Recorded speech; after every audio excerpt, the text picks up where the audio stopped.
కల్వకుంట్ల తారక రామారావు అనే నేను శాసనసభ సభ్యునిగా ఎన్నికైనందున శాసనం ద్వారా నిర్మితమైన భారత రాజ్యాంగం పట్ల నిజమైన విశ్వాసం, విధేయత చూపుతానని, భారతదేశ సార్వభౌమాధికారాన్ని, సమగ్రతను కాపాడుతానని, నేను స్వీకరించబోయే కర్తవ్యాన్ని శ్రద్ధాసక్తులతో నిర్వహిస్తానని పవిత్ర హృదయంతో ప్రతిజ్ఞ చేస్తున్నాను.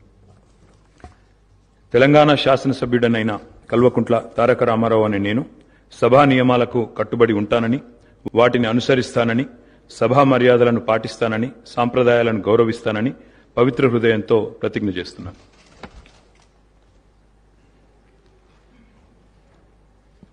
శ్రీ కాటిపల్లి వెంకటరమణారెడ్డి గారు, శ్రీ కౌశిక్ రెడ్డి పాడి గారు,